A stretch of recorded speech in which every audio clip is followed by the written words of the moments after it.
But yeah. Call me Brett Kavanaugh because I'm running this train. Oh my God. Not even sure what finding out in this context would even mean. I don't know. I'm going to load the rifle.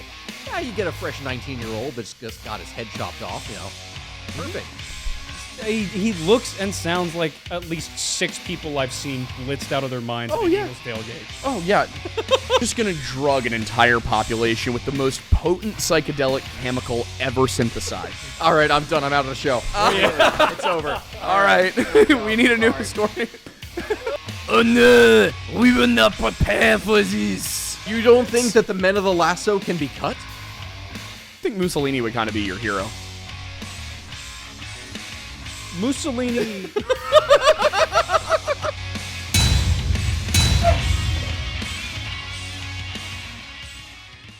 Task of the day, linking Genghis Khan and Michael Jackson. All right. Here's how we're going to have to start this. Remember what I already talked about in the very beginning for the whole reason why the discovery of America occurs in the first place, because of the cutoff that the Ottomans, did with the whole thing with taking Constantinople? Yeah. All right. That means we're going to have to start basically from previous there. Oh, good God. All right, so that means we're going to have to go back. The whole reason the Ottomans came into existence is because of the Turkic migration. The Turkic migration specifically happened because of the large pushes that happened from the previous century from the Mongols. The Mongols, in turn, came and conquered specifically because of the rise of Genghis Khan. Because without them, the Turkic peoples would not have been gradually pushed and would have, in the successor states, gone down in and taken over large parts of Anatolia. I don't know if that works because the Turks were in Anatolia in the 11th century and the Mongols weren't there yet. It was the... No, you're right. Yeah, the the Battle of Manzikert was 1071. You're right. They had already gone in, whereas Genghis Khan was not until the 1100s. That was 1175, I think, that he came in. Late 1100s. Something like that? No, right. Then it wouldn't be that. I'm thinking of the Huns pushing the Turkic people out from the previous centuries. I mean, there's a chance Michael Jackson has some of Genghis Khan's DNA. There's a chance any of us do. Yeah, that's true. Like that is on the table. Like, there's maybe Genghis Khan was out there on the steppe, riding his horse like hee hee. Or Shimona.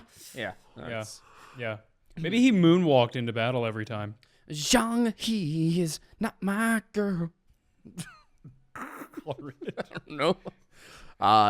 See, Genghis Khan would never say that because he would never address something as being not his girl because he would quite literally make everything his Everything girl. was his girl. Yeah. See, this is a really difficult one because Mongolia's over here, and Michael Jackson was black for a while.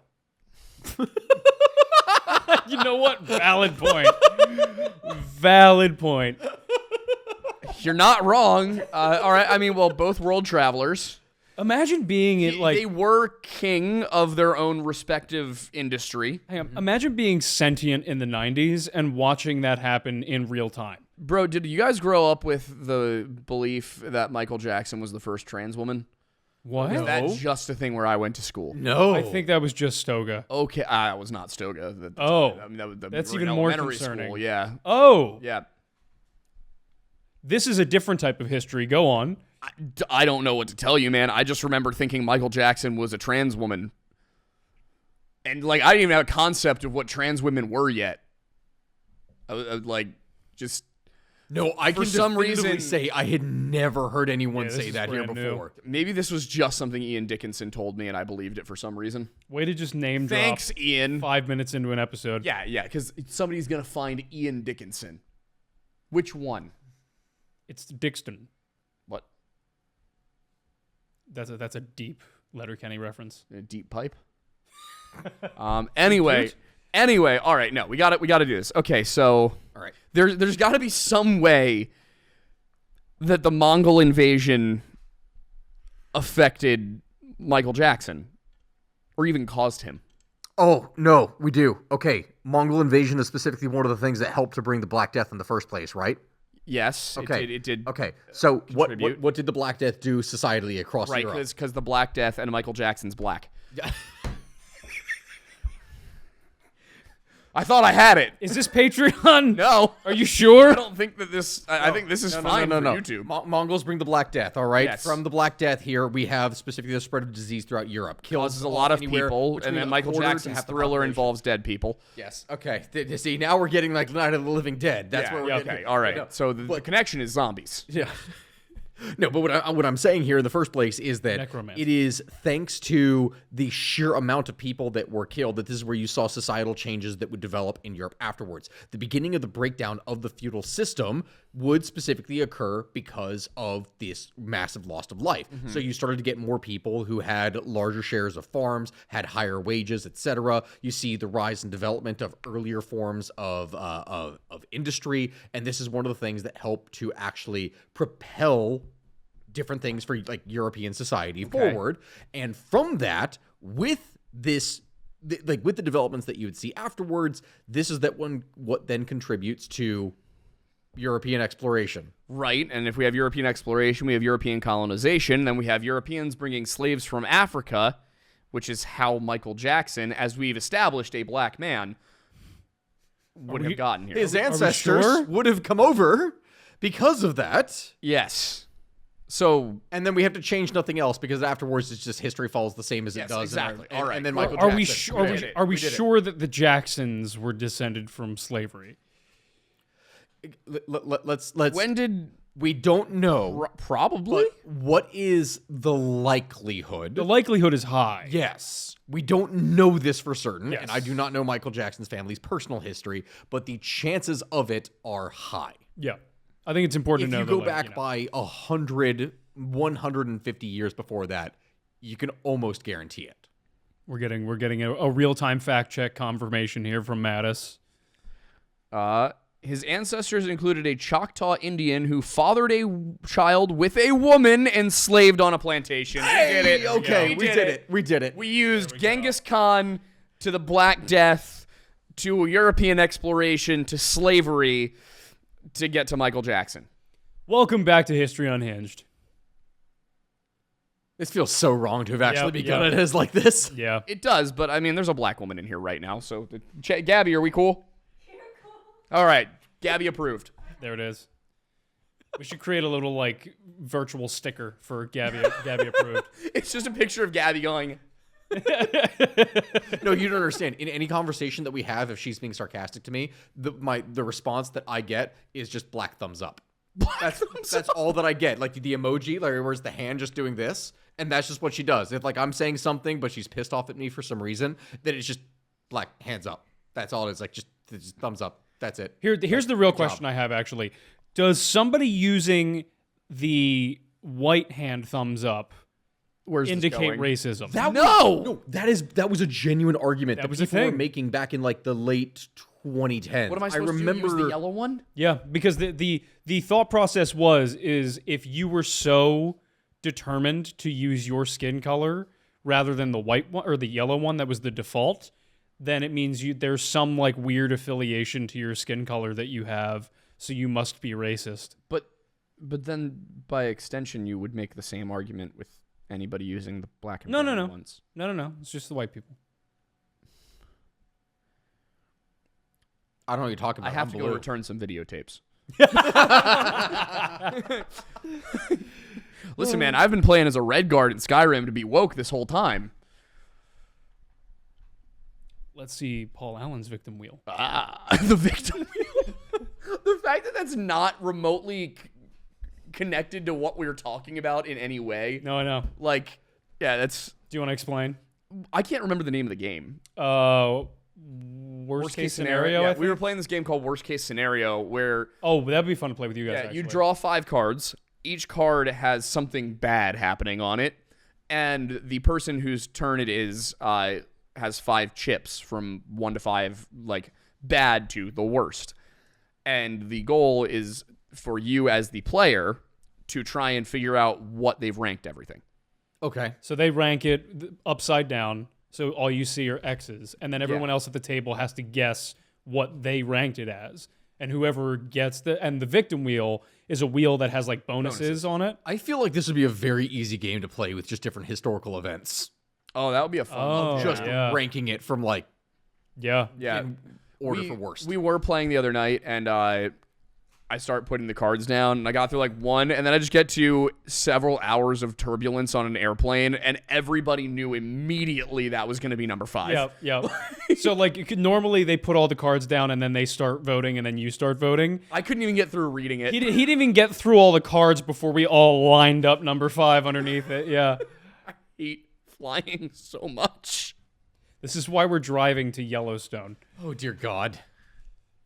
And here I go, flying multiple times out of the country every year. Yep. Here I go, flying again. Yeah, no, I was like, we could fly to Bozeman, or I could buy an entire truck. So I bought a Jeep Gladiator. We might be getting a camper trailer. You never know. Yeah, apparently you can't be in those while you're driving, Correct. which I gotta say ruins the vibe. Not a camper trailer, it's an RV. An RV you can be, yeah. Yeah, it's purely for accident preparation. I know, but Yeah. like, here's the thing, if it's my time, it's my time. Yeah, but you're not going to be in there and driving at the same time. Exactly. I'm going to be driving, so we'll all be safe. Now, if Amanda is driving, we're in trouble. Gabby approve? Listen, guys, we just get a hesitant thumbs up in the back. I love her so She's much. Not paying attention whatsoever. I love her so much, but if... Listen, there is a non-zero chance you're going to crash. This all happens now. Just the sirens are. I was going to say, did she just crash? No, she's at work. Oh, hey, it's Amanda. I'm going to get yelled at. I'm so getting yelled at. Yeah. She won't watch this. You hear that? Yeah, it's Archie. Yeah. Kelly. Put your microphone up to him. Waiting for her to do it again.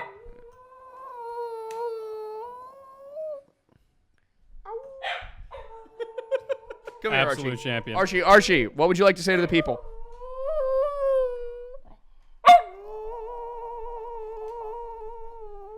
That sounds... He sounds a little forlorn there. No, he sounds like a mournful Irish. Yes. Just calling out. What is it? Wait. No, not the Banshee. Not the Banshee. The what was the professional wailers at funerals? Kierning? Something like that. Yeah. It's been a while. Wait, right. The same thing existed with the Greeks. The Greeks had professional wailers who would cry. Keening.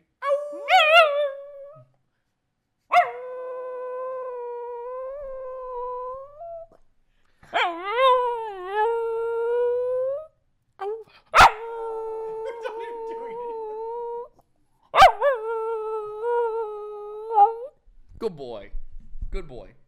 That's such a good dog. He's such a champ. He's the best. All right, you want to get down and go see Gabby? Go get Gabby.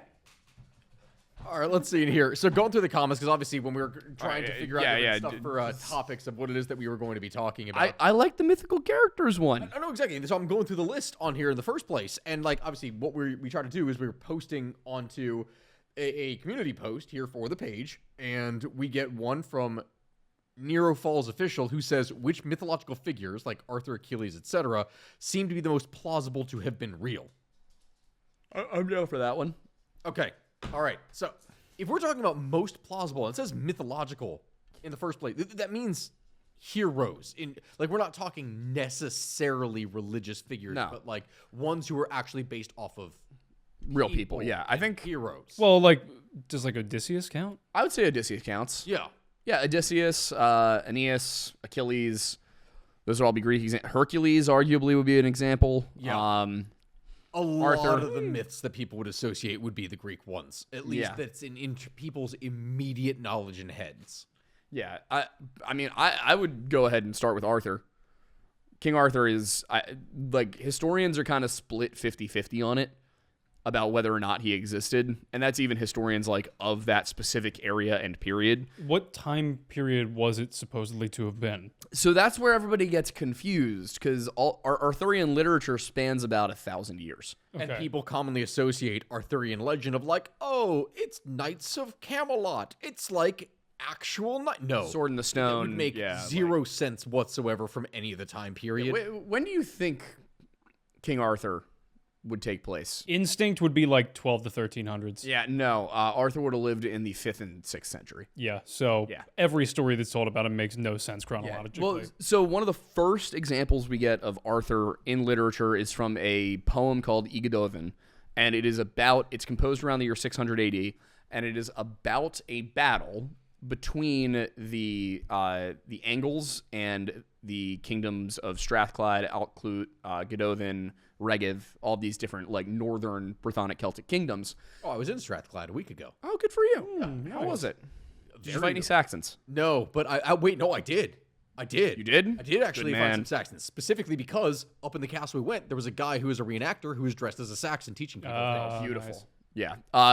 But in this poem, it's just a list. It's really a funeral poem.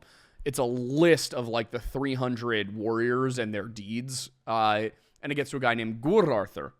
And it's like, Gurarthur was a great warrior who slew many men, but he was no Arthur. Which tells us that, because Arthur's not mentioned at all outside of that. So that tells us that in the year 600 AD, the name Arthur was so ubiquitous that you knew who they were talking about. It was like if you were to say Jesus. Like, you don't need to elaborate on who this is. Everybody knows, which is frustrating when that happens in history because they're like, everybody knows of the deeds of Sextus Antonius Gallicus. So we don't have to say shit about it. So we're just going to move on. Thank you. Now we've lost every other document. So thanks. I'm much appreciated. I have to receive some locomotives. Okay. I'll be right back. What does that even mean? I have to go receive some locomotives. Do we just keep going? I'm not even sure what finding out in this context would even mean. I don't know. I'm going to load the rifle.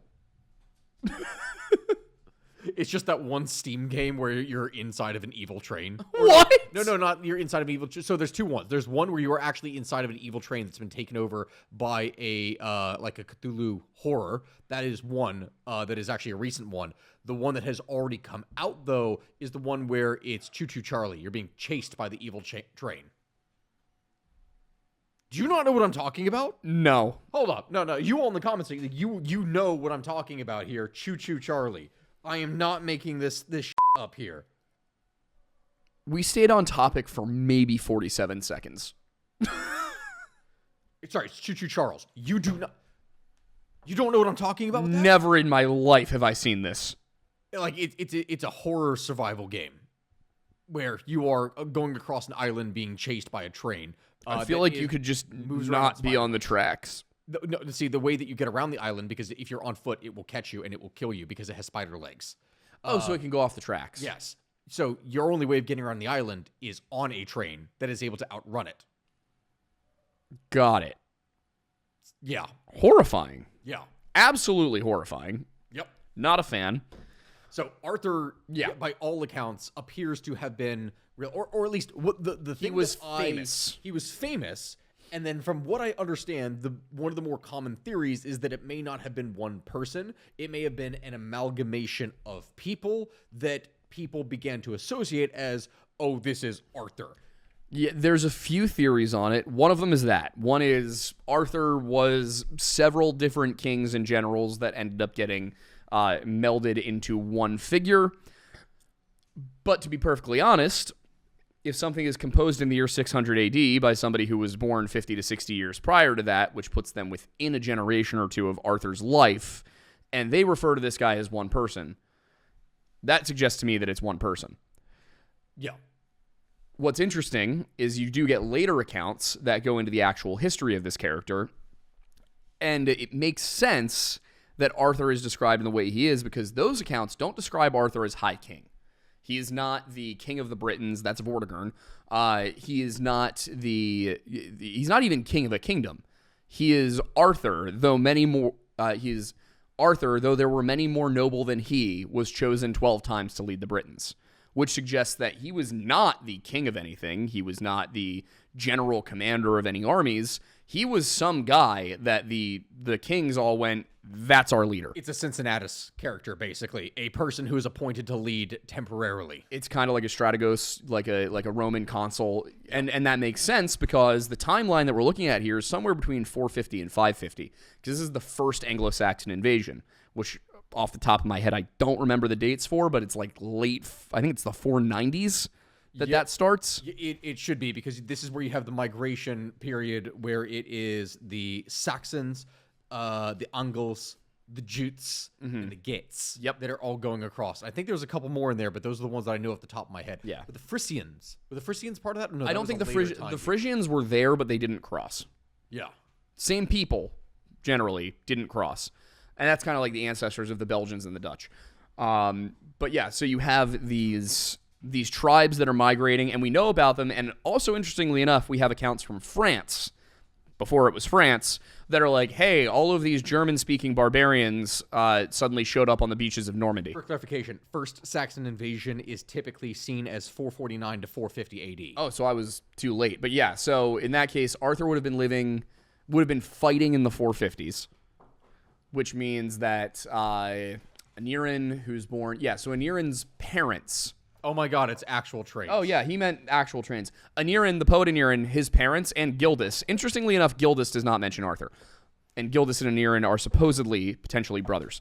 Gildas doesn't mention Arthur, but he does mention a lot of stuff that has to do with the legends regarding Arthur, which is kind of like, how if they don't maintain the civilization Rome left behind, if they don't maintain Christendom, then they will fall to the pagan barbarians. And that's Gildas writing in The Ruin of Britain. Because one of the theories specifically is that Arthur was a Roman noble, one of the ones who'd been left behind. Member of the civil service. Would have been a Latin already, or would have been a Latinized Britain. Yes, so one of the two. It's hard to really say, but one of the reasons that is focused on as a possibility is that Arthur's tactics, when he's described, involve using heavy cavalry, which is not something that the Britons did. No, that is something that, and even the Western Romans did not necessarily do this as much, but they did start to utilize those towards the very end. Which is where Arthur would have been. This would have been within a generation of the legions withdrawing from Britain.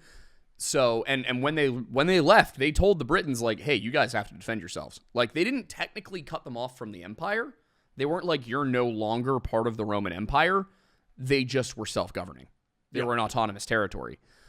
So they still, technically were still Romans. And they maintained that identity up until the early 500s. So in a lot of ways, Britain remains Roman longer than France does, longer than Germany, longer than Spain, because all the Germanic tribes flood through these areas in the 4th and 5th century, and they don't really get to...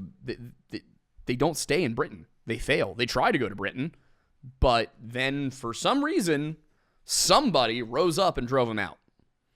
So Arthur could be an amalgamation, could be one specific guy, could be totally mythological, but his name is well known enough within 150 years that it's hard to deny this guy existed, or at least that, somebody who they put all of this onto existed. It would kind of be like us going, Davy Crockett, that guy's not real.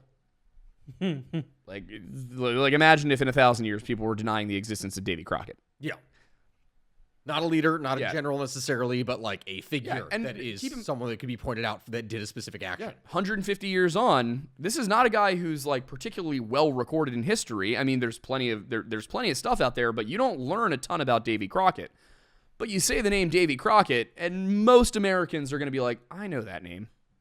They might not know exactly what, but if you're like, well, do you remember kind of what he was? It might go, had to do with the frontier, right? That's probably what we're looking at with Arthur. Maybe even more of a folk hero like a George Washington. But again, this is kind of like, imagine we lost all of our writings, and then 150 years later, somebody's talking about George Washington. The deeds of George Washington, if you really think about it, sound outsized for a singular man. It does. Yeah, it does. As a leader, like, it's part of a foundational myth for a country. It would. Yeah, it and I mean, we have myths about the guy, about like the cherry tree and stuff, and how he had wooden teeth, and in reality he had donkey teeth and ivory teeth and a few slaves' teeth. What?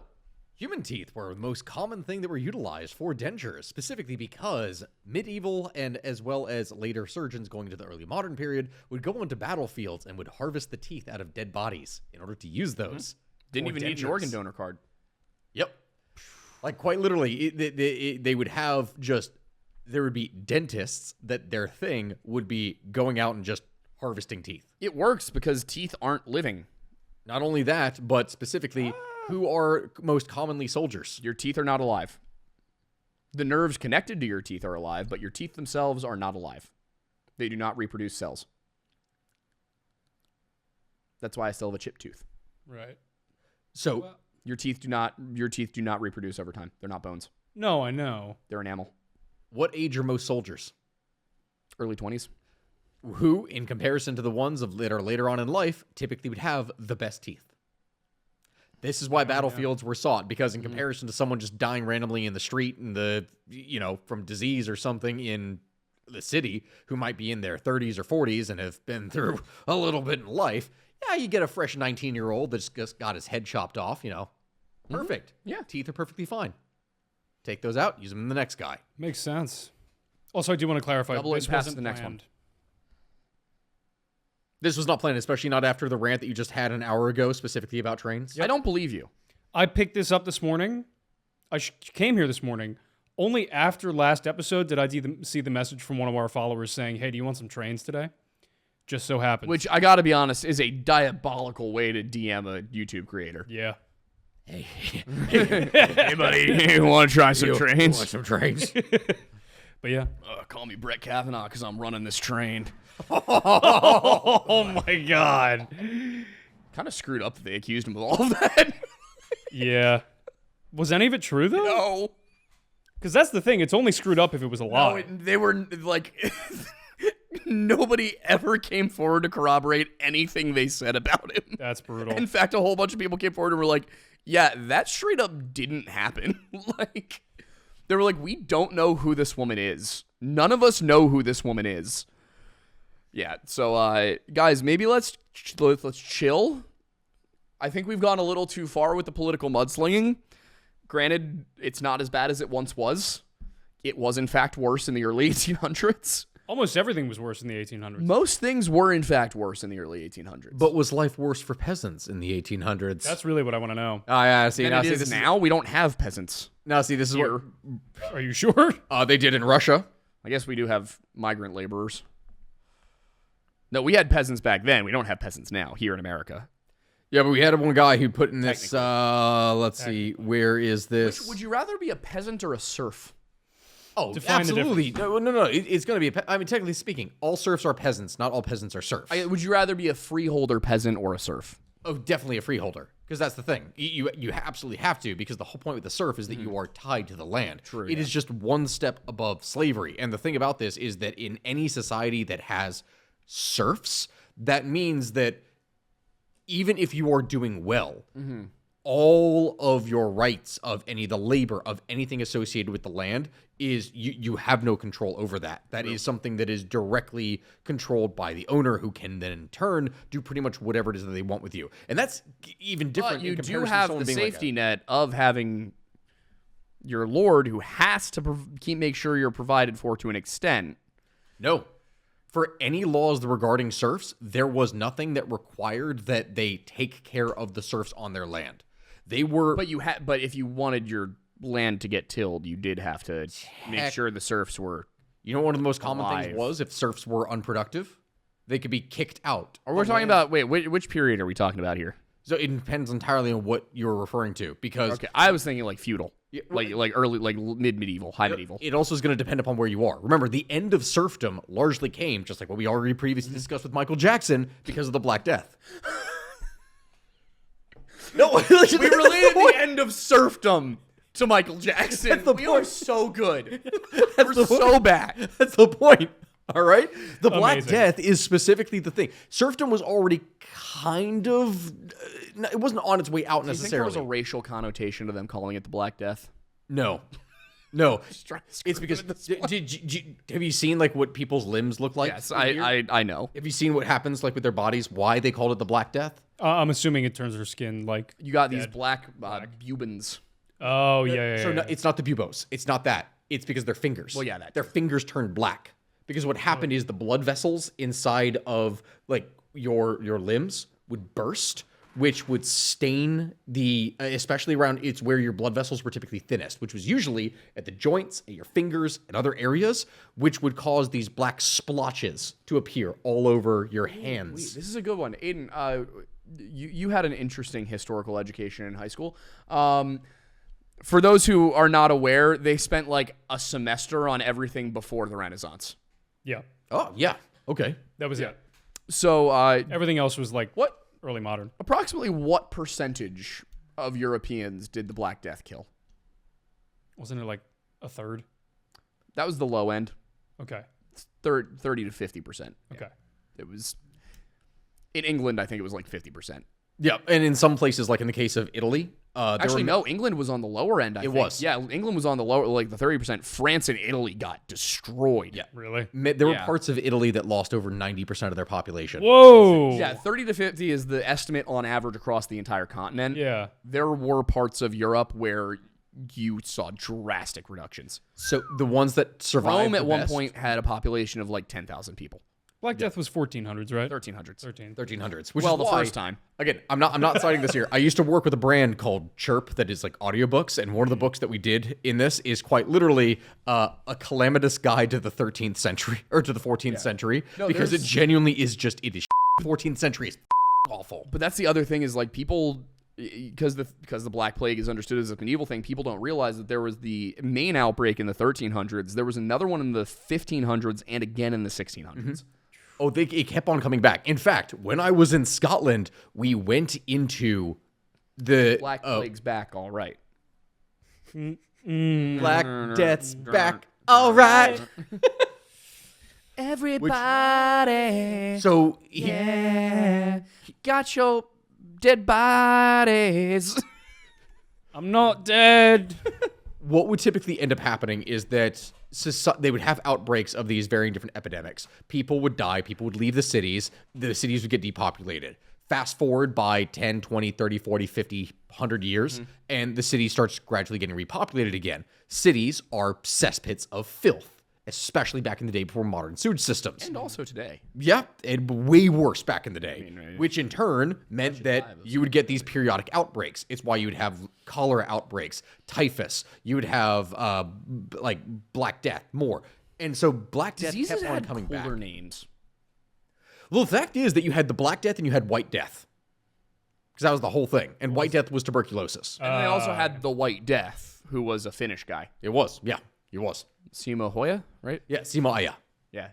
Yep. That's the guy who has an unconfirmed kill count of like 830 Soviets and a confirmed kill count of like 200 something. 373, if I recall correctly. Imagine putting him and the revolver guy in a room together. And he did all of it with iron sights. No way. Yeah. When was this? The Winter War. Winter War, 1939 to 1940. Okay. Yeah, the Finns, they didn't really win the Winter War, but they also didn't lose it. And that's the impressive part. They caused 3 or 4 times as many casualties as they took. There were Russians freezing. Yeah, what was the reason for the Winter War? Russia was like, hey, Finland, we want that. Basically, they wanted Finland was to like, no. So Leningrad, which was St. Petersburg. St. Petersburg before, which was the former capital of the Russian Empire. Was it originally Novgorod? It was, but that was hundreds of years before. Yeah, I couldn't remember if that was all the same city. Yes. So that was part of it. Well, Novgorod was next to it, kind of. But because St. Petersburg was built. That was a fresh city. That wasn't anything before. They built that city there to be the new capital. But what was going on there is that the border between Leningrad, which was the home of the revolution, and Finland was... they're right next to each other. Yeah. And so they wanted a buffer zone of territory. Oh, I see. Because, they were really scared of the 7 people who lived in Finland. Of course. Which is why they took the opportunity to do that, because no one could pay attention to what was going on in Finland, specifically because of the Germans were already partying in Western Europe. And Eastern Europe. Yeah. Yeah. Oh? Poland. Yep. Dude, poor Poland. Britain was like, hey, Poland, don't worry. We got your back. And then Germany invaded France, and Britain was like, oh, we were not prepared for this. And France was like, Oh no, we were not prepared for this. You know what the funniest part about that entire thing was? Has France ever been prepared? They should have been. under Charlemagne. The entire point behind why they built the Maginot Line in the first place is to force another invasion of Belgium. No. Was that what it was? Because I was informed that they felt it would be impolite to build it along Belgium's border. No. They didn't extend it beyond because they were hoping that in the event of another invasion, that it would do the exact same thing that happened in the first one with the Schlieffen Plan, and the idea of then drawing Britain to the war and creating a wider issue. Because Belgium's close to Britain. Yeah, because it would force Germany to invade a neutral country, and then from there, that in turn would lead to more public outcry. And then Germany was like, what if we do invade a neutral country that you're not expecting? And then just go faster. And that's kind of what ended up happening. The whole point, though, is that they were hoping to be able to last long enough for forces to be able to come across and basically create the exact same scenario as World War I. France also did something a little silly and made sure none of the artillery emplacements along the Maginot Line could turn around. Yeah. So the Germans just had to get past them. Well, why would we ever have to return fire onto our own land? Yep. Yeah. For people who turn around so often during wartime, the French did not plan very well here. Well, the major problem is there was a huge difference in doctrine idea when it came to tanks and how they would actually group things together. First off, the French used flags to communicate. Like, you know that here with their tank crews and what they did? So they had two completely different doctrines when it came to how tanks were utilized. The French had heavier, stronger tanks than the Germans at the beginning of the war. They did. The Germans had lighter, faster tanks that were more modernized in the sense that they had radio. The way that the French communicated with each other is that you'd have a guy who would open the hatch, go out, and communicate with flags to point things out. Whereas the Germans were, calling each other over the radio in order to be able to signal where it is they were going next and what was happening. So that is one of the first major problems. The second one is that they utilize armored punches where the armor was grouped together in one fist that would go forth. Whereas the French were like, we're going to distribute our armor kind of across the line here so that we have no weak points. Which meant that you only had to break through one part and then all the other armor had to converge back to help. But by then, the Germans have already broken through with an armored fist. And you see the Americans, we evolved on this doctrine by having even lighter, even faster tanks. And then we showed them the sheer power of American industrialism. Yes. Because Germany was like, okay, well, for every one of theirs, or every one of ours, we take 3 of theirs. And America was like, here's the problem, Germany. We have an unlimited supply of these. Not to mention this crew survivability rates was, I think, about 80%, which is stupidly high because you compare that to the Soviet rates, and their crew survival rate, I think, was about 30%. Well, wasn't a big part of that because the engine in the Sherman. the Sherman was in the front, so it was able to absorb a lot of the hits. So even if the tank was like totally incapable of moving, it was at least absorbing the fire from opposing rounds while everybody could ditch. Yeah, well, there also was a detail, because I remember there's the whole point about Shermans being tinderboxes, and it's not true. Like, it's not. They were able to get out. They didn't very explode easily. as much as other tanks did. No, Yeah. the big ones was like, hell, they would have, I forget what was it called. There's a specific term where your turret explodes up and out, and I can't remember the name is. There's a very common problem with Soviet tanks. It still is a common problem with Soviet tanks. Not Soviet, with Russian tanks today. The term that you use in World of Tanks would be getting ammo racked.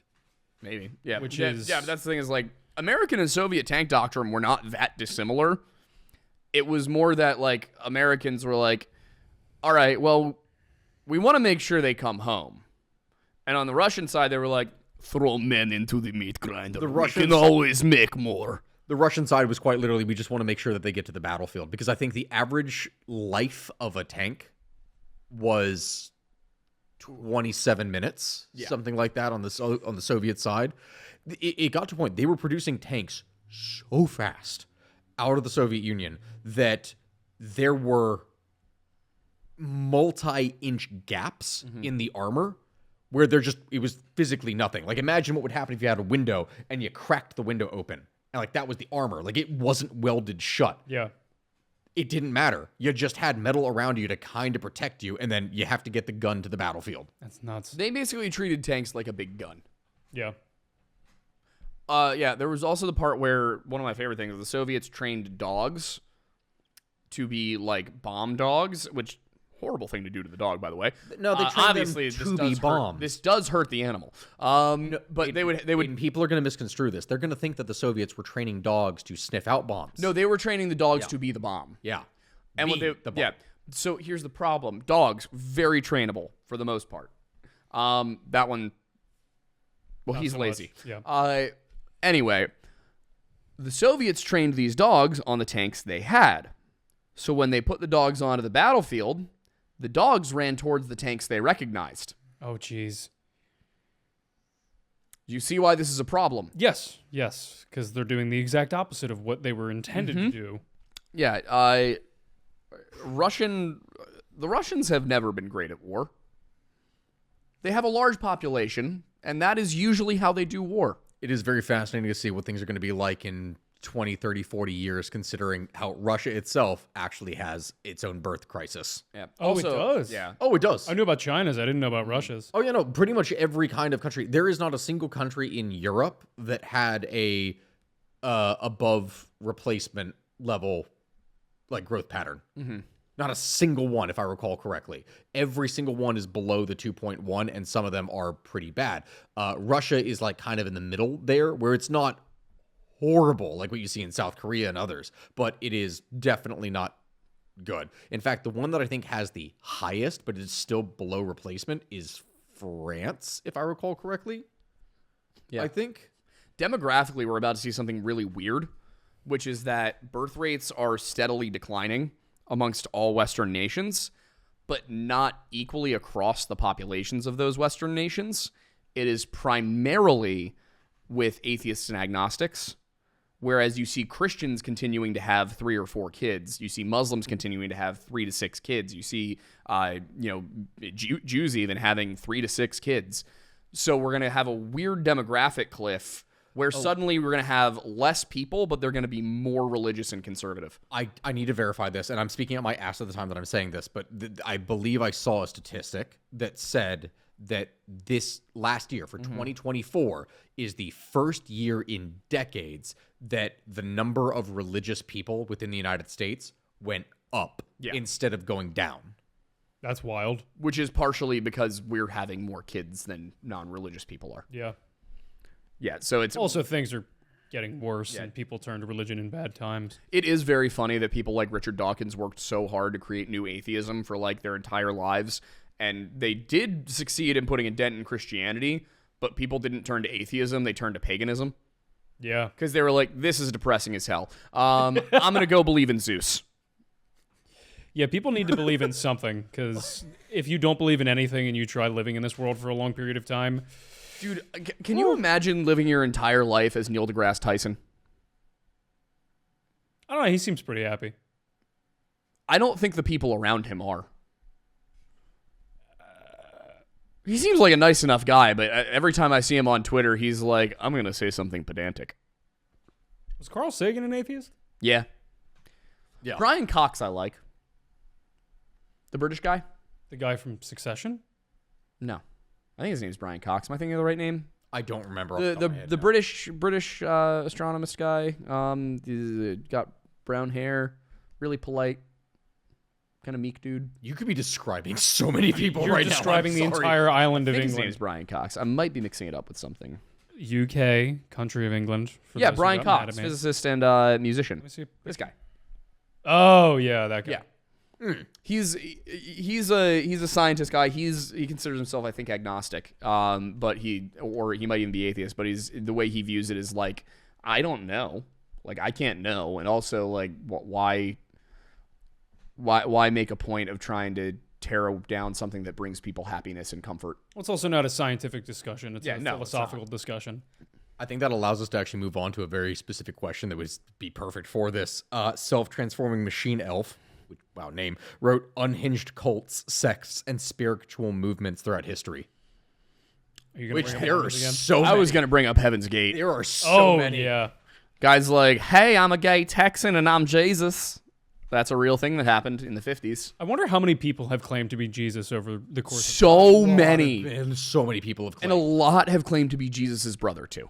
Yeah, that's, again, my favorite conflict. I've talked about it extensively. Taiping Rebellion. Guy claimed to be Jesus' brother. You had one woman who claimed to be both Jesus and Buddha, like reincarnate.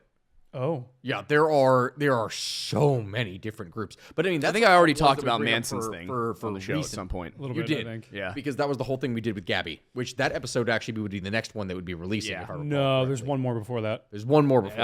That was a wild one. Yeah, this Friday will be episode 8, and then 2 weeks after that will be episode 9 with Gabby. Yeah, and it's just like, hey, my name's Charles Manson. I have a below average IQ, and I'm a multi-time felon who's been doing LSD at the behest of the U.S. government for years now, and the blacks will choose me as their leader after the race war I'm going to start. All right. Several individuals and groups throughout history have claimed that their leaders or members were Jesus Christ or believed that they were the second coming of Christ.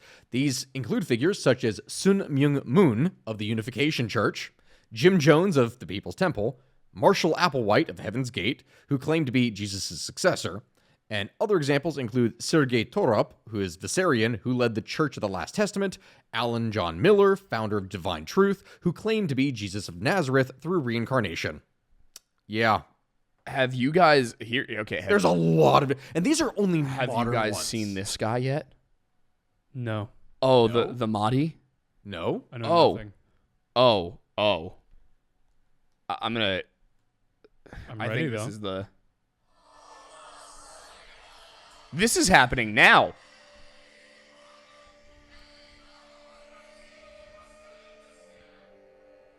What? So this is a cult YouTube channel. Yeah. Currently happening. This guy claims to be the successor of Abraham, Peter, Jacob, Isaac, Jesus, Muhammad. Oh, so he's declaring himself to be another prophet. He's declaring himself to be a specific figure in Islam called the Mahdi. Yeah. I mean, What is the Mahdi? he calls himself Al-Sadiq. I don't even totally... This is a part of... is like I'm not familiar with Islamic eschatology to that great an extent. I know that there's a little thing in there about how the rocks are going to cry out, a Jew is behind me, come and kill him. That's in their book. Yeah, it is. It is. To be fair, Moses talks to a burning bush, so It's more about the rock committing genocide. yeah, fair. which calls for their death. Fair. Yeah, I'm sure. He's got to have one of the shorts on here, but yeah, here, like... extend a hand and a hug and my love and my heart and my most profound respect to all of the Christians worldwide, especially the Christians. He looks like he's wearing a beanie. He does. I do come from there, and I want to send my love to all of the Jews worldwide, including all of the Jews in Israel. I think that there's a lot of good people that are over there, and it would be a huge mistake for any group or any nation to just accuse one party or one country. He's a weird dude. Can't do that. And also, I want to extend my love and most profound respect to Why does he keep on saying? He's saying the same Yeah. phrase over and over again. Muslims. Yeah, he sees himself as like this unifying figure who has come forth to be the I guess like the final word of God, which is weird because that's supposed to be Muhammad in Islam. But yeah, I guess he's the messenger of some kind, who's the herald of the end times. I haven't looked too deeply into the stuff yet because it's just what. But yeah, right now there is currently, and he's got 88,000 subscribers on YouTube at the moment. This guy just going around talking about how he is the The Mahdi. basically the next coming of God's word actively at this moment.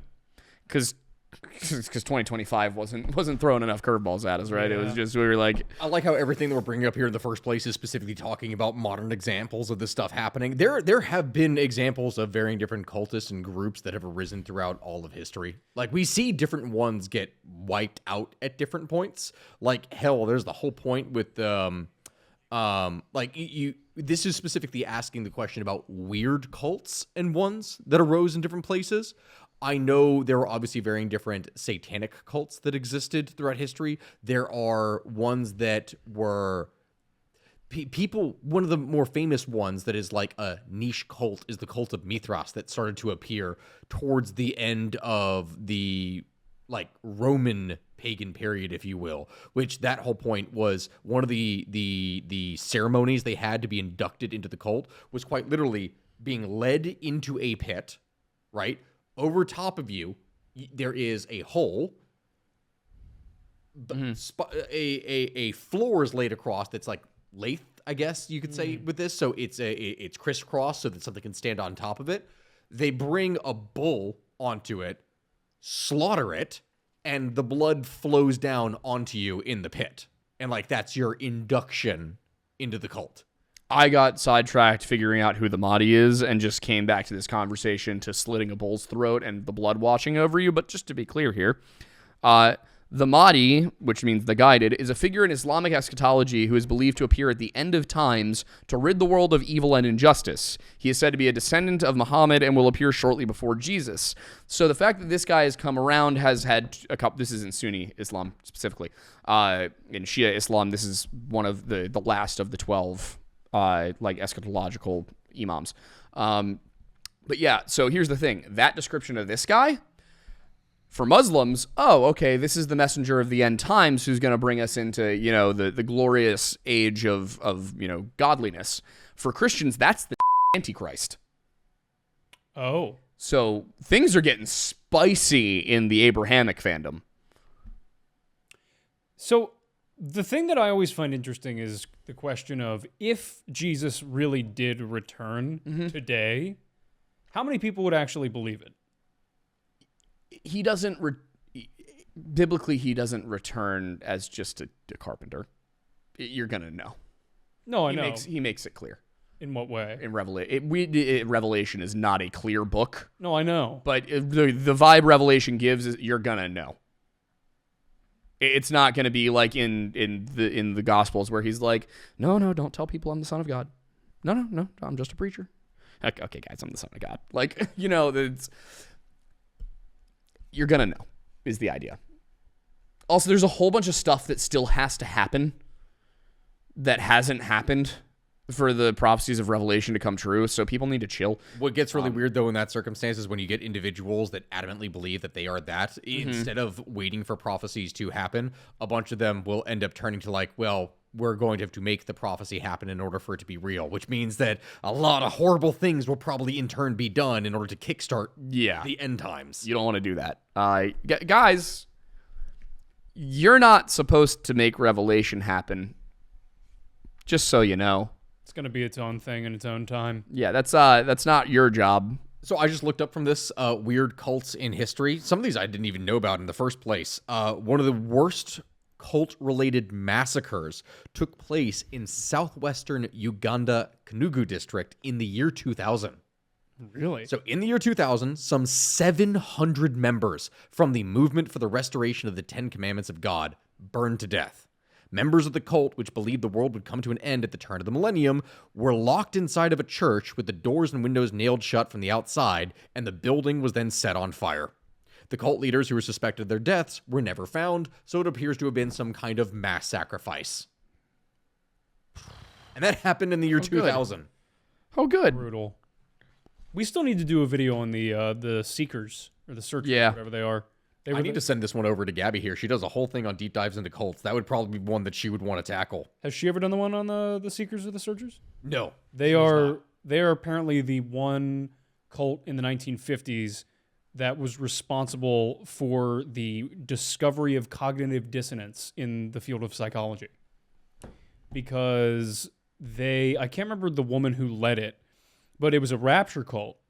and they were supposed to be raptured on like Christmas Eve of like 1954. And when they didn't get raptured, their beliefs doubled down, and they believed even further in the cult and the prophecy of the cult because they had already been so far in that the cognitive dissonance was so strong, they couldn't accept that it was all wrong and that they'd been lied to. So they doubled down, and they were like, "Oh, what would you double down at that point?" Okay, to be fair, the same thing happened with Heaven's Gate when they were like, "Hey, we're gonna go to Joshua Tree National Forest, and a UFO is gonna come down. We've already planned this meeting with the aliens. They've confirmed it's all on Evite, and so they all show up at Joshua Tree. And they're like, "Where is it? Where's the craft?" And then there's no spaceship. And then Marshall Applewhite and Dodie, whatever her name was, who went by, I can't remember the names they went by. It's been a long time. They went by stupid names. But they're like, just kidding. The aliens told us they weren't coming. We were only testing your faith. And then in the 90s, a comet appeared, and they were like, hey, guys, let's all end our own lives, but leave 2 behind to run the website. Heaven's Gate still has an operational website with people who respond to it. They think the comet's coming back, I guess. But yeah, what I wanted to show you guys really quick is this is... You know that scene in South Park where it's like they're in the afterlife and everyone is going to hell, and the people are claiming like, oh no, how could I be going to hell? My religion was this. Oh, but my religion was this. And they're listing it all off. They go, oh, sorry, you all were incorrect. Oh, what was the real religion? And they say Mormonism. Like that was the joke, is that's what it was. I would want to see an episode of something like that where it's the exact same joke, but it's Heaven's Gate. Oh no. It's like they actually come back on the comet. That'd be so good. But yeah, this is the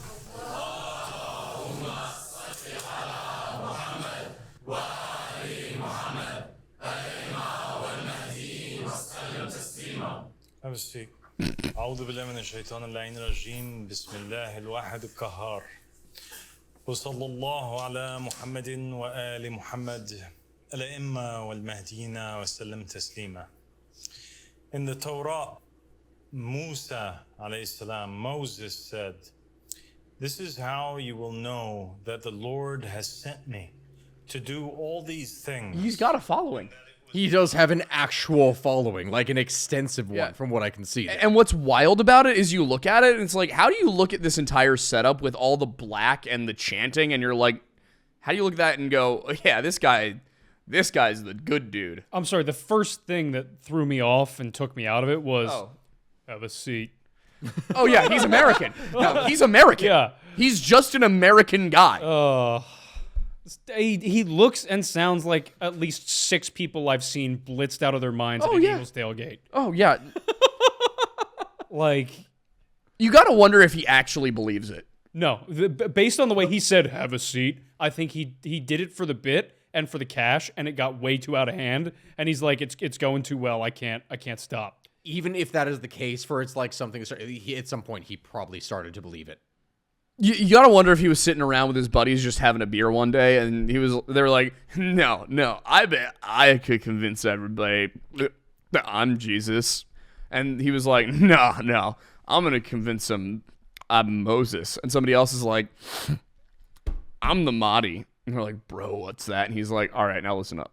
Yeah. Okay, here's my question then. We're going to bring this up. This is going to be a thing that's going to spin off because otherwise we're going to get way too off topic and focus too much on religious values of this, but we'll do something similar. We're not off topic already. We were supposed to be talking about Achilles. I know. At what point would you go back and what would you then do to make people believe that you were either Jesus or some religious figure reincarnated? What period in time? At any point in here, like if you wanted to pick something, like pick a culture, pick an ancient thing, and you have to basically pretend to be their god of some type or religious figure, what is it that you would do? Because we talked about how you could impress people. You could do all different kinds of things throughout history to be able to do interesting things. You'd have to pretty much predict some kind of massive event, like in the case of what Columbus did with the eclipse. You could definitely do that with a lot of Native American cultures. Oh, see, I was going to say, like, bring back a bunch of penicillin and grind it up and then just, like, do some weird things and then, like, oh my put it in God, their you could do a mouths. leper colony. You could go to a leper colony and cure people of leprosy. All Yeah. you need Yeah. is basic antibiotics. Yeah, and you just start curing people with antibiotics without them realizing it. Holy no, Yeah, you that'd be actually really easy. could. That would no, you are right. That would be one way to do it for sure. That would be seen as a miracle. In fact, I've seen a thing in here that I saw recently that was fascinating. You wouldn't even have to like pretend to do anything magical. You could literally say, "I bless this bread," and have the bread contain an active pellicle Yeah, culture. yeah. Well, it would be the thing. It would be like you'd put it in maybe wine or something that would be similar because people would ingest it and that whole thing. Like you would be able to do. Yeah. Yep. Very doable. Medicine's the easiest way to do Yeah, it. medicine would be the easiest way. Now, for a fun way to do it, Yeah. I'm bringing a Tesla coil. Yeah, see, the first thing I thought of was like naturally reactant with oxygen like chemicals, so you could just like toss them in the air and it'd be a big fireball, and everybody'd be like, "Ah!" But that'd be more demonic than Christ-like. So,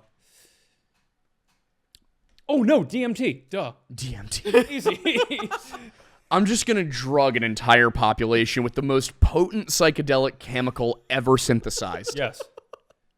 No, yeah, no, because you do the combo. You put it in the aqueduct in Rome and just watch everything. No, you know what? You know what I'm doing? You know what I'm doing? I am going to like 6th century Ireland and I'm giving them fentanyl. They're all dead. Yeah. At least go something like Vicodin or morphine. Nah. Incredible. No, you're forgetting. You go back to 6th century Ireland with the magic power of distillation. Yes, yes. We're bringing it all the way back to like the first 4 episodes. They had early forms of distillation, I think, in what was it, the 8th century or 9th century? Yeah. So you just go back 200 years earlier and be like, basically a god. Which, no, one of the, I can't remember the name here. They had a god that was like the god of medicine and alcohol. If I recall correctly, right? Wasn't it? In which religion? With Irish, like Irish mythology. Irish mythology is so... It's like one of the few gods there is actual records of. Because they lost so many of the stories. But hold on, it was. You might be thinking of... I would really, Luke? if I had the opportunity, I would really want to go back with a modern engineering textbook and just like to somewhere that would vaguely be able to translate modern English into whatever level of English they had. He was the physician of the Tuatha De Danann, the gods of the Celtic Ireland, and is credited with many healing feats, including restoring the arm of Nuada with a silver one. And he was the father of Luke. He was the father of Winter Luke, Soldier. one of the most important gods in Irish mythology. Yeah, that's what it is. Yeah, I'd love to see like, and then be able to come back and see just how far in advance we would be now if we had hit like the steam engine like 1,000 years earlier. I'm bringing a Colt 45 automatic. Valid. What are you gonna do? I'm gonna show up. I'm gonna show up with this. You know, not even that. I'm bringing that guy. I'm bringing a Winchester 1873. I am going right back to the Mongol siege of, what was it, Kiev? Well, they are you thinking of Baghdad for where they did that? Because the Mongols did end up taking Kiev. No, Yes, I'm they not did burn protecting. it. I'm not protecting Baghdad. I don't give a screw them. Because they did burn Kiev. to the ground. Yeah. I'm going back to something I care about. Kiev. I'm going there, and I'm bringing this weird stick, and I'm sitting up on a battlement, and I'm gonna be like, "Hey boys, watch this," and then I'm taking out Genghis. It wouldn't have been Genghis. Not though. Genghis at that point. Yeah, who would have been Timur? No, No, Timur is he's a further. different part. Yeah, he's in a different part. You're thinking about it began with an S, I believe. It was his right hand man. Why am I drawing a blank on his name? Subutai? Subutai. Yeah, I'm taking out him. I'm actually gonna go. And I'm doing it with God's caliber. I'm gonna go to Austria in the early 1910s, and I'm gonna bribe a specific member of a specific Austrian art school to admit a certain student, and just see how that would have played out. Could you imagine if he'd been a painter instead? Realistically, the pretentiousness of the art world did directly cause the Holocaust. Kind of, in a way, yeah. Yeah. Art is to blame. And ironically enough, because people will say, like, oh, well, if you did this, if he had gotten into the school, someone else would have taken over. Yeah, someone would have taken over, but he, believe it or not, there's a few times you could say for great men of history for, like, doing something or really being responsible, he is largely the reason behind the supercharging of the party. He is. Like, without him, the party is not nearly as unified. It doesn't have nearly the same kind of Okay, let's be political very presence. clear about what you meant when you said great men of history. No, we are not doing that whole point. So great men of history is a term specifically applying to the actions of an individual that have great impact. That was all I wanted you to say, because otherwise... All right, I'm done. I'm out of the show. It's over. All right. We need a new historian. Self-bonking. Good God, man. No, see, everybody's like... We're still in the YouTube Everybody's segment, like, would you kill baby Hitler? No, I'd get him a better art teacher. too. Yeah. Like... Or just I would nurture his I would nurture his creativity. Nurture his creative talent. You know, this is the most Christian thing I've ever heard you say. I'm not sure how I feel about that.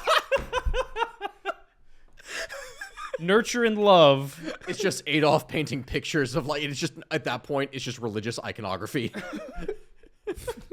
Wait. Imagine, what was the movie about the Beatles where they never became the Beatles? I don't know.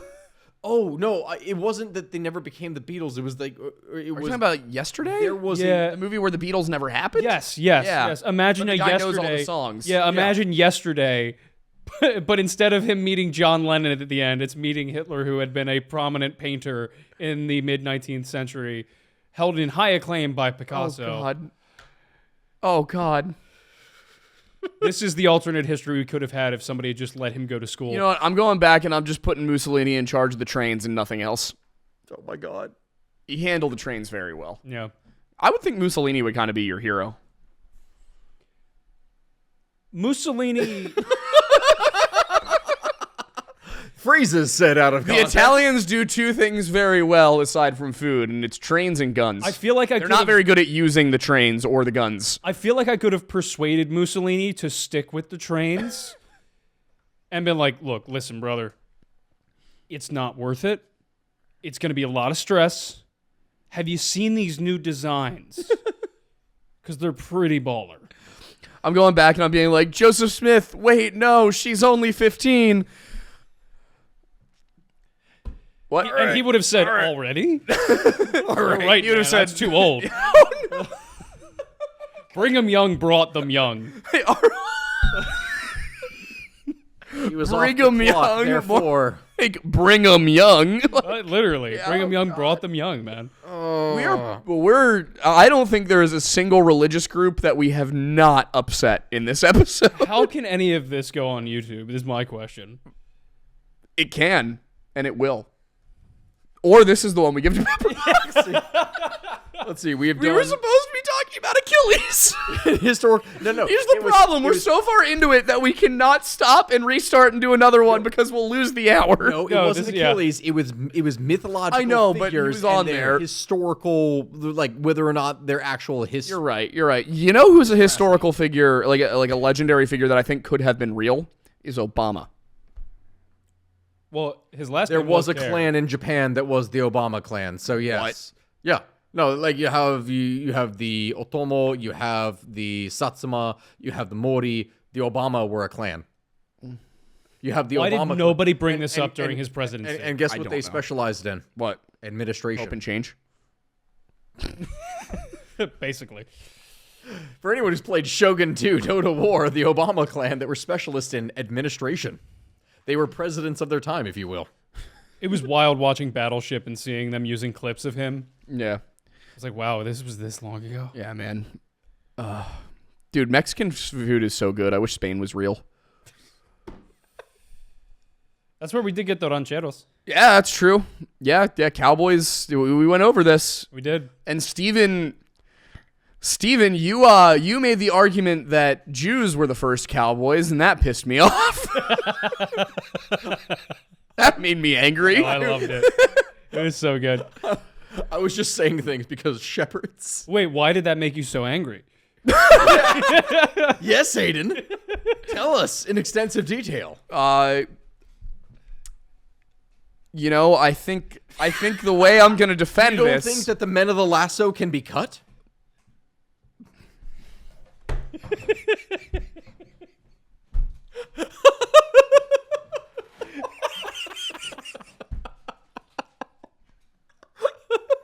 You officially broke him.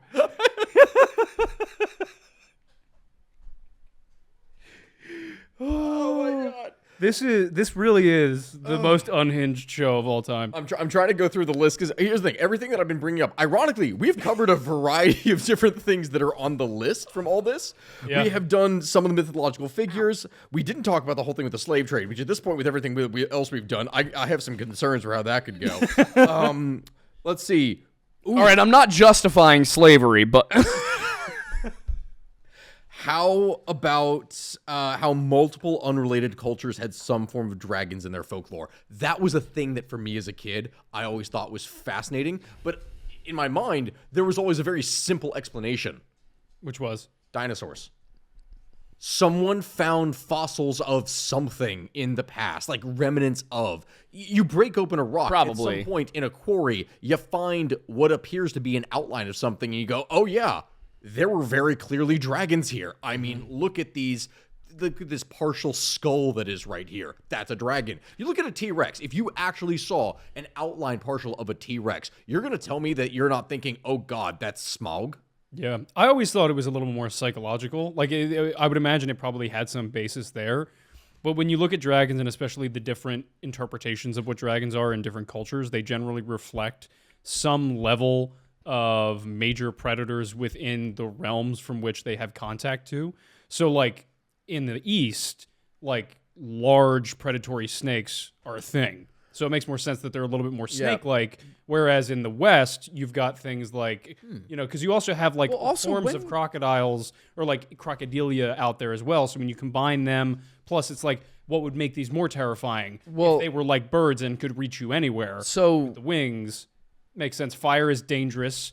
You know, the breathing of the fire is a bit of a leap, but, like, it makes sense. It's like, if this is a combination of the most dangerous animals you can come into contact with, and it also produces the most dangerous element in nature, like, I would be curious how old the first mention of dragons Well, now we got to look it up. is in each culture, because I'm just thinking etymologically, the term dragon in English and the term dreig in Welsh are both derived from, I believe, the Greek drake or drakos or something like that.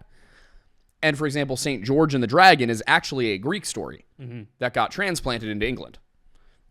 England steals a lot of stuff, guys. Yeah. The earliest known mention of dragons appear in ancient Mesopotamian mythology around 4,000 years ago, with the Sumerian term usmgal for dragon. These initial depictions often involve giant serpents like Tiamat in creation myths or as fearsome adversaries of gods.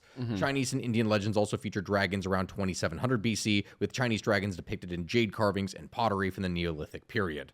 So, in terms of named dragons and part of mythos, it appears to really go back to Mesopotamia. But that's what I'm saying is, like, yeah, it goes back that far in Mesopotamia, but when's the first mention in England? Not necessarily England, but Britain. Like, when do dragons appear in the folklore of people living in Britain? Or, like, is it something that originated there? Did the Beaker people or did the ancient Celts have dragons? Or do those legends show up once the Romans get there? And did the Romans get them from the Greeks, who got them from the Syrians, who got them from the Mesopotamians? Yeah. Like that, just from like that would be the question I would ask. There is evidence of Celtic-inspired dragon motifs on brooches, swords, and sheaths that date back to the Iron Age from 500 BC to 1 AD. So they do have references to it earlier.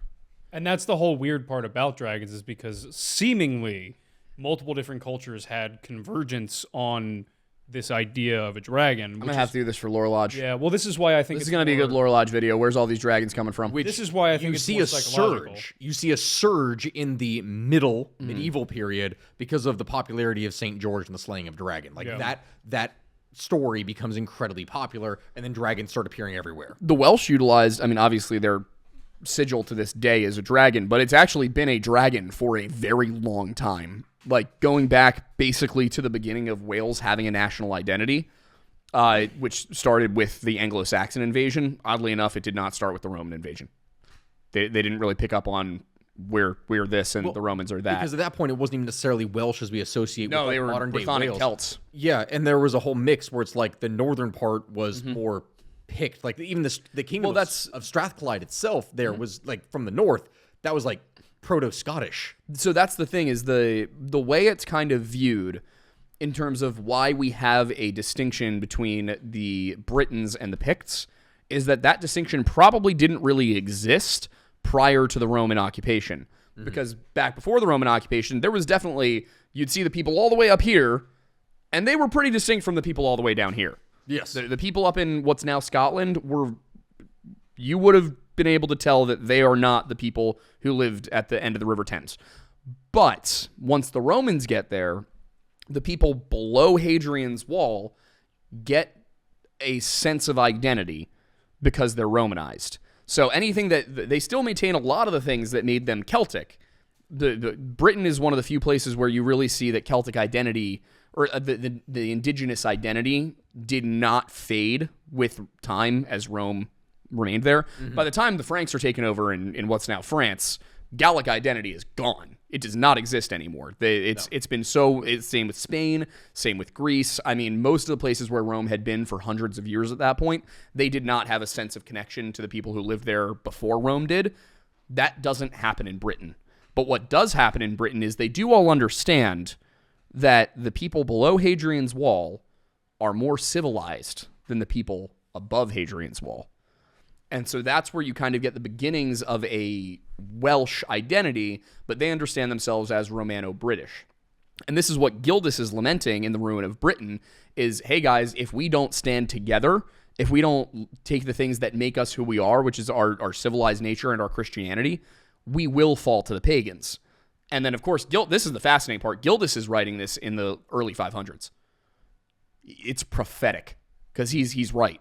The Welsh tribes, they kind of like pull back. They have their own little petty kingdoms. They're fighting with each other. They're raiding each other. There's really no way for Christianity to hold things together the way it's doing so in Europe, in the mainland. So when the Saxons and the Angles show up in the 600s, or the late 500s and the 600s for the second time, the Welsh are totally unprepared for it. Or I guess the Cymry are unprepared for it. So they do have an identity, though. And it's that coming of the Saxons that reinvigorates Welsh identity. That brings Arthur Pendragon to the forefront, and that's why he becomes this national hero. He represents these people. He represents the Brittonic peoples below the wall. And so that's where you get that. And my point in this is that that's where the dragon becomes the national symbol. And why it remains the national symbol to this day. But their idea of it was the Welsh dragon, the red dragon, fights the white dragon. And that's kind of like the symbol. Oh, like in High School DxD. Did you just make an anime reference? Yeah. Yeah, that one deserves to be bonked, and you have no idea. How dare you mention anime at my table? You have not seen it. For anyone in the comments section, that one, among all things, was definitely deserving of a bonk. Yeah. I wish I could have been more eloquent about that thing. I get choked up about Welsh national identity, even though I've only got this much of it in me. You know what? Nothing wrong with that. It's such a good story, and also Hadrian's Wall and that whole concept of below the wall is civilized and above the wall is not civilized is exactly what Game of Thrones is. Yeah. Yeah. So let's see here. From the things we've gone, we have done animals and warfare. We have done. Let's see. We did the unhinged cults. We actually did talk about World War II. And whatnot there. So that was another thing that people wanted to talk about in this here. They wanted us to talk about uniting the Balkans. I forgot was one of the questions that was in this. That's going to need to be a future. Yeah, we're going to save that for whatever we end up doing with Pepperbox in the first place, because that's going to involve some very spicy things. The weirdness of time itself and coinciding things. Abraham Lincoln, the fax machine, samurai all existing at the same time. Mammoths still being alive and ancient Egyptians building the pyramids. Yeah, like that is a prime example. Do we want that to be There Patreon? were samurai mercenaries fighting in Mexico in the 1800s. For like, wait, hold on. You said samurai mercenaries, like from the Japanese forces that went across. Japanese, probably samurai is not the technically correct term, but yes, Japanese soldiers, probably Ronin, who fought in the style of samurai. I actually might be getting the dating wrong. It might be earlier. Were fighting in Mexico. I don't understand how we don't have a more Ronin cowboy overlap stories. Specifically, they were in Mexico. and No, I meant like fiction. Yeah, for the most part, because they weren't allowed outside. Like, that's the thing. For Japan during that time period, it was a period of isolation. If you left the country, you had to get very specific permission to do so. This was not allowed. If you did and try to come back, you were killed. Like I'm not even kidding. There were stories of fishermen who got stranded at sea. They were brought back by Dutch, by American, by other countries. They were dropped back off after their boat got swept away and they landed on an island or were picked up out to sea by these different forces. And upon getting back, they were executed by the government. Brutal. There was some people's job that was, if a foreigner shows up, they are to be immediately killed. That is how hardcore isolationist Japan was at this time. And that lasted for a whopping 200-something years, because initially they weren't like that. And then there were some kind of Christian revolts that ended up happening in here. And we do a little trolling. Do a little trolling. And so... and then Tom Cruise showed up and he fixed everything. And yes. so... Listen, it's the white man's burden to do so. Welcome to Patreon. I do love, though, that, the Portuguese show up in Japan and they're like, hey, guys, want to buy some guns? And then the Dutch show up in Japan and they're like, hey, guys, want to buy some cooler guns? And then the Americans show up in Japan and they're like, hey, guys, you want to buy some guns that are really, really cool, cooler guns than you've ever seen before? And then America was like, you know what? Let's keep doing that. Let's sell everybody guns. Let's just make the guns even more cool and just keep selling cooler guns. And everybody's going to buy the cool guns. And then we make cooler guns and we sell them to those people. And they're like, well, how do we test out the guns? And they're like, there's all these natives. It's funny how that's still happening to this day. Mm-hmm. That is quite literally one of the arguments that people have presented, with the Russo-Ukrainian wars, that specifically, yes, this is the perfect testing ground for weapons. Oh, that's 100% what's going on right now. No. That war does not need to still be happening. This could have ended a while ago. We're keeping this going to see how war's going to be. It's not even a question at this point. We have multiple different... what's the tech billionaire who made Oculus? But he now runs... Zuckerberg? No. Facebook? No, they bought Oculus. Oh, yeah, they bought it. You're right. No, this guy, I can't remember his name, but he sold Oculus, started a military R&D company, and they are currently creating new cutting-edge drone warfare for the United States government, which is being tested in the Russo-Ukrainian war, to my understanding. War's about to get really weird. It's I think one of three things is going to happen. Either it's going to become super mechanized, and you're not going to have unarmored people. You're going to have Halo Spartans on the battlefield, alongside probably insane tanks. Oh, Palmer Luckey is his name. Yeah, and then I think another possibility is that... Never seen him before in my life. Yep. I think another possibility is that we're going to see the use of sonic weapons increase and direct energy weapons increase because of drone warfare, because that's the only way you're going to be able to take them out without an EMP. And then possibly another option, we don't say no to EMPs. We figure out how to do them without nukes, and warfare goes back to analog. I think it's going to be a lot of mechanization. I think you're going to have... That's my least favorite option. No, I much prefer we go back to analog warfare. I agree, but I think in terms of what makes logistically the most sense for where things are going, I think it's genuinely going to end up being a lot of drones, not in the sense of flying quadcopter drones, but controlled from another source location. Like in Iron Man 2? Kind of, but I don't think they're going to be bipedal. I think it's far more likely that the initial ones are going to be either mini tanks, human-sized tanks, roughly, that are going to be not autonomous, maybe remote controlled by soldiers in a different location. But there remains the problem of you need soldiers to hold territory. In what way? You can't hold a city with robots. You wouldn't be able to administrate it. Oh, I don't think. But that's the thing is, I think after the it's the reason that air superiority alone doesn't win wars. I think air superiority makes it really easy to win wars. Yeah, but it doesn't win them. I don't think that holding in that sense with I don't know what this technically would be called, but a small group going in and stabilizing a location and then waiting for more. I think it's going to be that small group is going to be like robotically controlled, far off user controlled mini tanks essentially, and then the front will be far more rapidly moved to that point.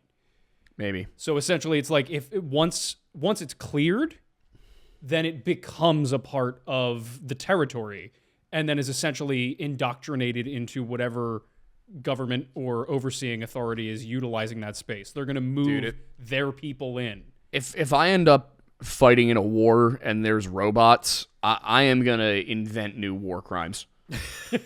I will find a way to make them create a Geneva Convention for the robots. That's the thing is like, I'm going to traumatize whatever ChatGPT is inside of that thing. All that he's talking about doing at this point is adding new mechanical slurs to the Wikipedia page. Yes, for exactly. robots. Dude, I'm using Clanker with the hard R. 100%. But that's the thing is like, it's going to be a lot easier to keep humans alive that are highly skilled. Like they're essentially going to be like competitive Fortnite players. Like in terms of how they're going to be operating. You can have a really, really good video game player continue to go over and over again with really, really cheap materials in like basically R2-D2 with Oh my God, an it's M60. Fortnite in Ukraine. Unironically, people are actually, to this day now, they are being recruited. I still remember there were, this past year, there was a big advertisement in Britain, I remember, where they were trying to utilize a lot of gaming terminology for things and imagery in order to try and recruit people, because that's unironically what it is that they need. Have you guys drones. Have you guys seen the most recent U.S. Army ads? No. They're all young white men again. Oh, that's what you mean. Oh, yeah, which means we're going to war. Which means we're going to war. Yeah. We are so going to war. It is a bunch of 20-year-old white men in the ads again. That's not a good sign. That is a very, very bad sign. That's like the dominoes at the Pentagon being really busy. Like it's that kind of sign. We have gone from cartoon ads about how diversity is the most important thing in the army to videos of very violent looking young white men in a matter of 3 years. I'm scared. Are we sure this doesn't have anything to do with the current administration? No, this happened prior to. That's what I wanted to clarify. Cause I Yeah, thought that was these the case, these but- ads were being shot under Biden. Got it. Now the real question is, where do you think the theater's going to be? No, brother, I don't think that God. it's going to Okay. be a All theater. right, I think all it's right, going to be sorry. global. This is my specialty here right now, talking about suffer conflict. All right, there are multiple spheres all over the world that potentially could result in additional conflict. Hey guys, if there was an abrupt cut here, it's because we retroactively decided to go to Patreon because the conversation about geopolitics is getting spicy.